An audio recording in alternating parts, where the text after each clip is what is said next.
ورئيس قبادو بطن تكيستني في اللالنا اسن نمو قرقودا اسن وروان سبا الرادو بچاد آجر اسن وان wareegamtoota Oromoodhaa amata 150 deebisuudhaaf haasawaadhaa jirtan.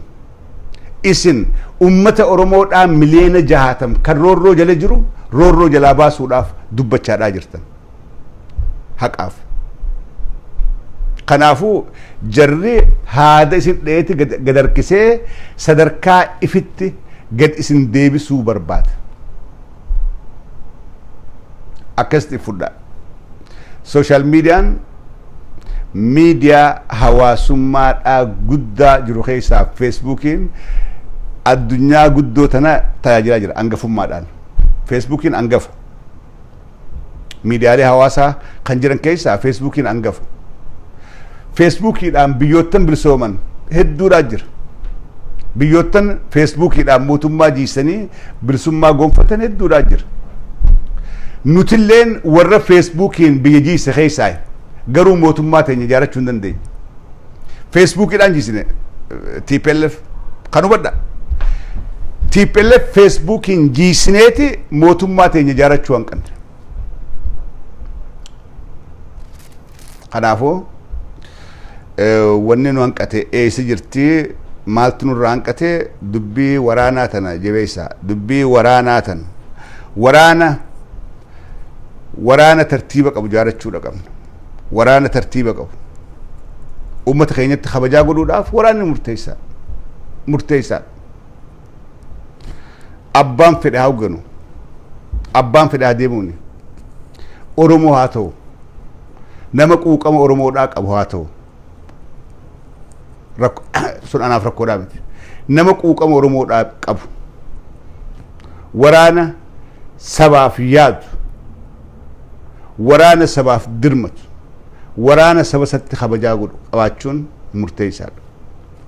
Arras gubbaadhaa wal afaan deebinee wal gaarinfachuu tuni waan diinni duukaa barbaadu akkas baddaa.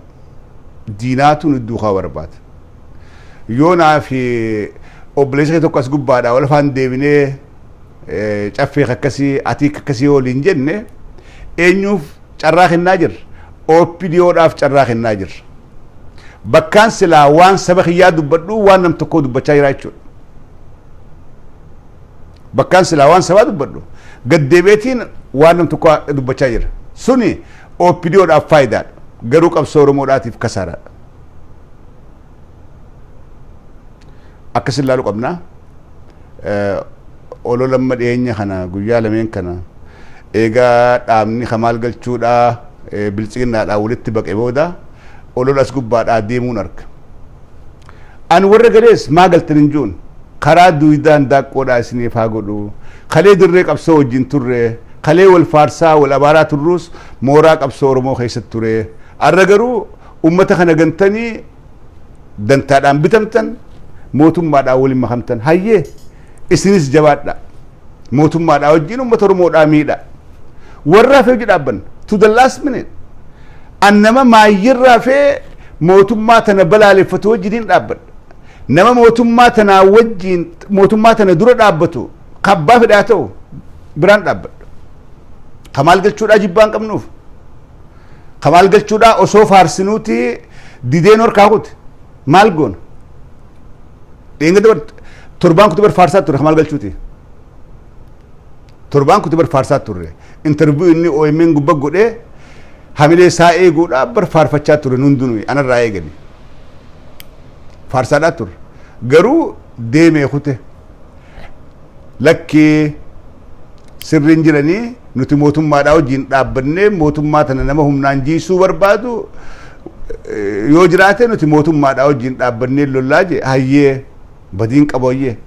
Eegatti amane kamaal galchuudhaa maatti amantaa lakkii deebi'achuun sirriidhaa miti. Politically wrong. So murtiisaa dhaabbiisaa kabanyee fi ijuma bilchiginnaa laalluudha qabna. Kun badii takka illee hin qabu. Kun waan nama aarsu hin qabu. Ammas waan zalaalam ajandaa godhannee irraa haasofnu no. Ajandaa godhannee irraa hin dubbannu. Ajandaan keenya bilchiginnaa balleessuudha. That's it. ajannaan keenya Oromoo mo'achiisuudha. Nafxanyaa firraa kaasuudha. Akkasii achirra fokas godhaadha. Warreen deebii kennaa turtan arra deebisaan kennina. Ijoollee waa takka illee hin beekne ajandaa dhuftee isinii baaftee gad deebitanii isaanii wajjin horofa laaqqattanii OPDOdhaaf deebisaa kennuun no. Daaddaan teenya abiyyii oli. Abiyyuu qabsoo Oromoodhaa keessatti abiyyi daaddaatiyyaa miti. Oromoodhaaf qabsoo godhuu keessatti abiyyi anamma daaddu. Anaa fi abiyyi dachiifisa miidha. An qabsoo Oromoodhaa keessatti kabajaadhaan qaba. Kabajaadhaan qaba. Oromoodhaafiin ala bulee jira.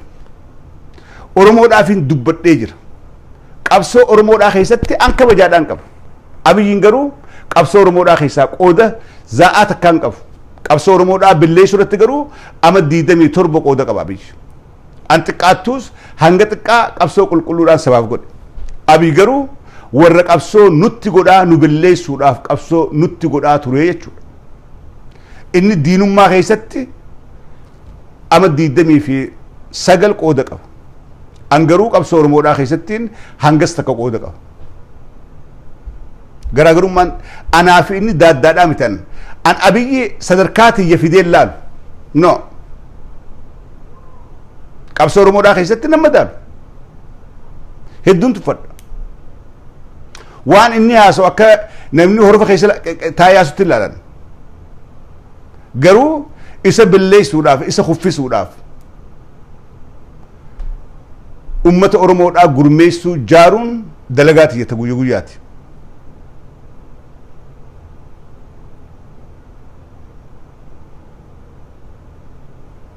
Akkas fudhaa isin hundinuu warreen qooda fudhatan warreen miidiyaa hawaasummaa kana gubbatti hirmaattan akkas fudhaa.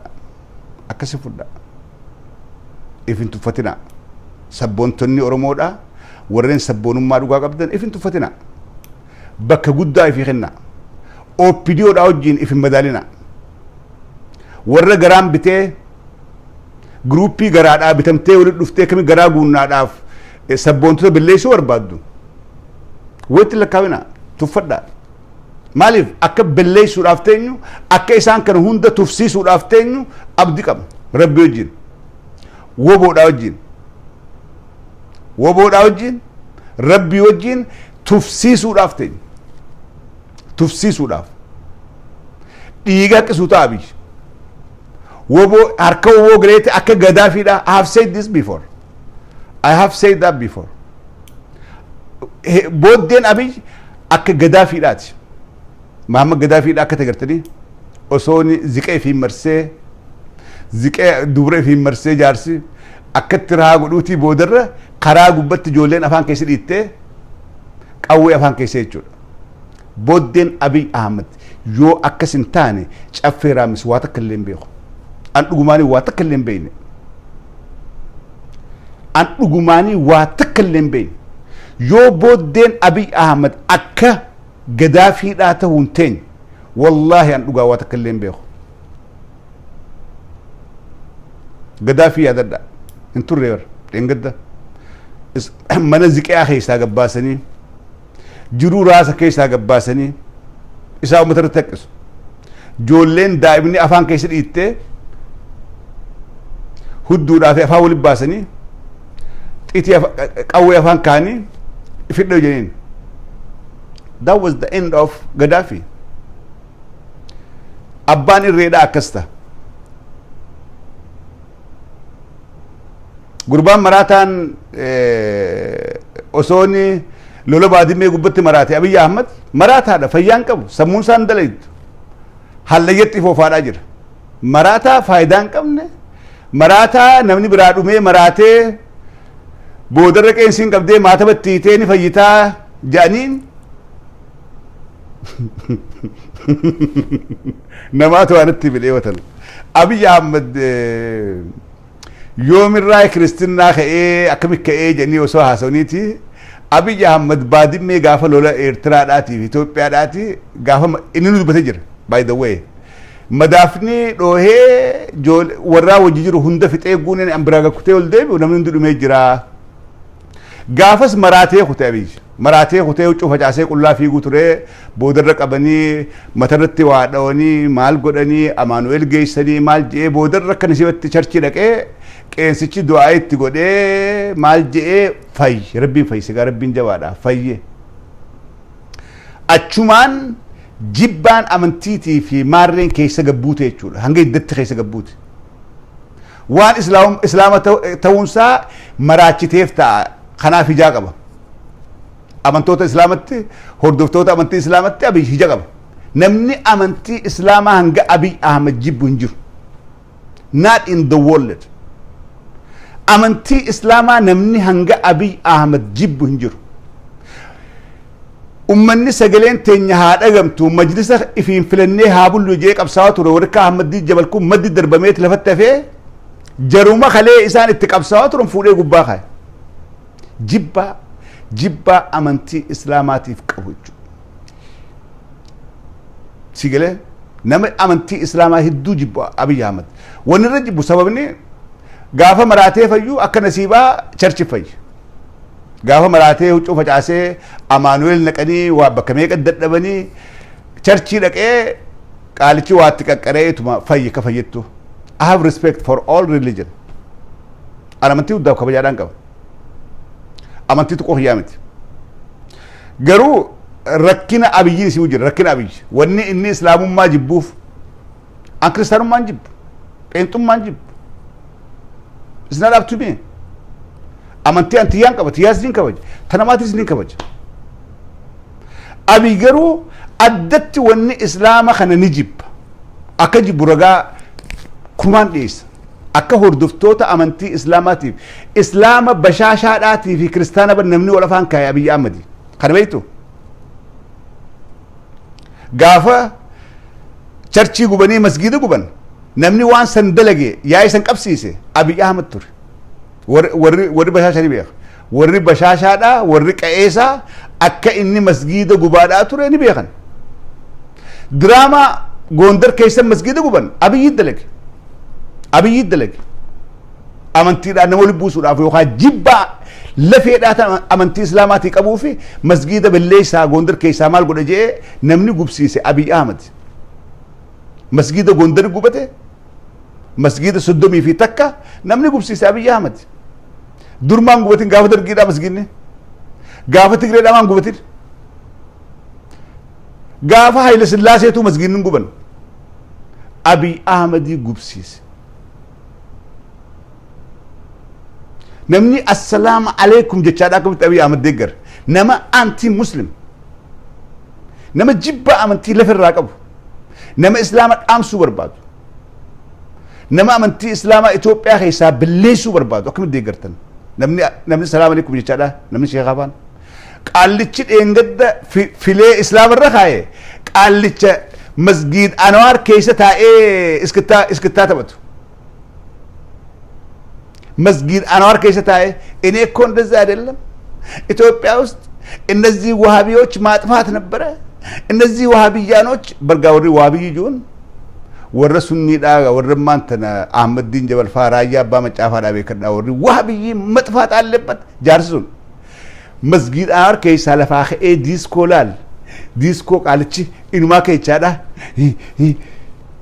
What is that? Abiyyi kai bekada abiyyi kai mali koduf islaman billahi sudaf gafi ummanni muslima ka'e dimtsaachinis samma je'e biyya keessa gaafacha ole gafi Ahmadin Jabal Faan irratti hidhaman gafi san laamsheessuudhaaf Abiy Ahmad drama kana dalage Islam Ethiopia da billahi sudaf you need to know this namni salaam alaykum wa rahmatullahi wa barakatuh echada nuti warra biltsiginnaadha groupin dhiyootan seena keessatti redduun warra salaam alaykum akkam jirtan nagaa fayyaadha wa alaykum salaam taatayistaniif nagaa fayyaadha wannin dhagaadhaa turicha keessatti jira keenya obleen kee rabbi jaadha group WhatsApp keessatti assalamu alaykum wa rahmatullahi wa barakatuh wa alaykum salaam taatayistaniif ilmaan badhaadhinaa baga jiraattan badhaadhinaa wajjin fuulduratti jedha akkamin namni islaama namticha mujrima amantii isteeysan balleessuu barbaadu akkamitti deeggarta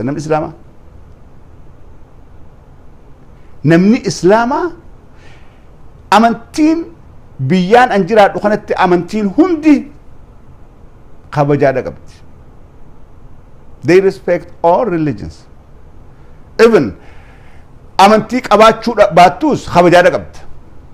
You have a right to worship or not to worship any religion. Ethiopia keessatti garuu diraamaan dura kana eegale amantii islaama irratti eegale Abiy Ahmed. Maal godhee hanga dura Ahmedii Jabal Faasabuudhaaf dhaqeeti hafxirsiisaa dharraan tana miliineemitti hafxirraa koottaa ummata islaamaa assalaamu alaykum sallallahu alayhi wasallam ergamaan rabbii kana jee bara Abiyyutti baadisaa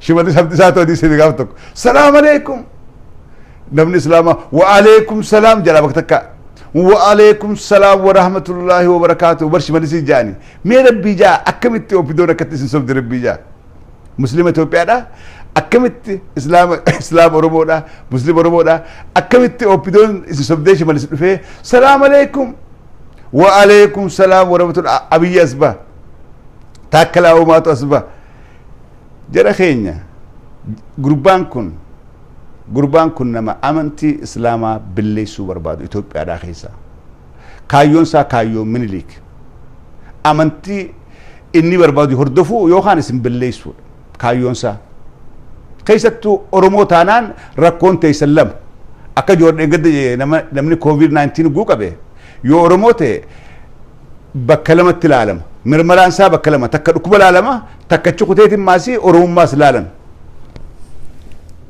sigale Oromummaadhaas ilaalama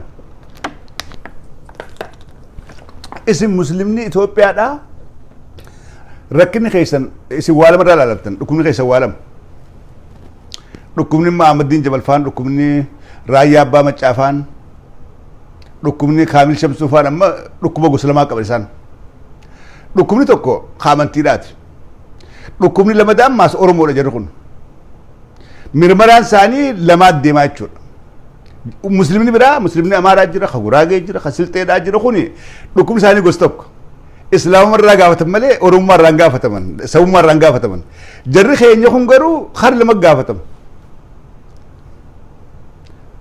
ህጉን ዋይስ ላባት እንደቀን ኦሮሞ ናቸው ጋፊን ይጣንት እነዚህ ሰዎች ኦሮሞ ናቸው ኦሮሞ ከሆኑ ሌላ ጥያቄ ጋፊ ብራቲ አና እቹ والله خنا دغا فدا يو دغيسن فيديو خنا علماء تني تبي خيرتو تدلوتان ኦሮሞ ዳ ኦሮሞንቱኒ ዋንገሪ ፖለቲካ ዳ ፍንዱበን and this is not the right place social media bakaslat dubatani wandao wanduban hambi fachada egachada wanduban yech garu debiati iflala debiada jarrid engadda barad engadda mudawwar kaate isniyojin tiquma bar tarawi selfie sene salatin abiyi jarsan duban jarsa khana makansa hajumar duban tiquma tarawi selfie sene allah akbar jechu male mal tofe abiyi ሽመልስ አብዲሳዳ ጥቁመ ሲኖጅ ስራትን መለ ማልተፈፍ ከሎታ ካቴ ኢማመት ረገዲሴ ሙደወር ካቴ ጣበቴ በር አቢበር ሐዲሴ ሜ አቢበር አያት ረቢበር ፈሰረ አትኒ ራንፈደ አያት አቢ ፈሰረ آيات ربي خان أبي فسرني رافد حديث قاف تقو أبي حديث إرجما ربي خان صلى الله عليه وسلم خان أبي جيم تقو سني رافد والله لذيذ بنما برها والتجي قبت به اسم سبوا رايتشا كان جيب بايسي قبو قالوا أدويات قبا والله ننجرو خان هايني أمة مسلمة إثيوبيا دام بين خان لال مسلمة جور ما مكمل جويتني 2014 و 13 ጋፊን ኡመተ ሙስሊም ኢትዮጵያዳ ጋፊ ኦሮሞዳቲ ወልቲዳዳ አጀ ማሊፍ ጀኒቲ ጋሰን አማሪ አይትኻሰ ጆርከነ ያይትኻሰን ማሊፍ ጀቴ እንዴት እንደዛ ይላል ጋፈ መንጫሰ ጋፈ ዱቢ መንጫዳሰን ዮኒ ኦሮሞን ብልሶምቴ እስላምኒ ኢትዮጵያዳቲስ ጉቱት ብልሶሜ ጅራ yoo oromoon gabrummaa jalaan bahin muslimin Itoophiyaatis gabrummaa jalaan bahu jarri lameen kun walitti hidhaadhaa je waan san maaliif jebeeytani oromoon tun waa lamaan cabta waa lamaan cabte gaafa wallo cabtu wallo amaari cabsu wallo keessa dirqiidhaani masqalas gubbatti kaasanii wallahi inni kristaanenyi jetti beekadhu wallahi islaamatu usiibsiti masqalli dirqiidhaan gartee fakkaattee jiraachuudhaa kaafattes gubbaadhata hugguuni wallahi inni kristaanenyi gujettu bira kutaniiti kaan dhoon Oromoon waa lamaan gabromte amantiidhaas dirqiidhaan fudhatte sidhiitee si kennan you can keep it sambalaayfachaadhaan jiru garuu walittiidhaadha sabummaadhaa fi amantiidhaanis Oromoontu walittiidhaadha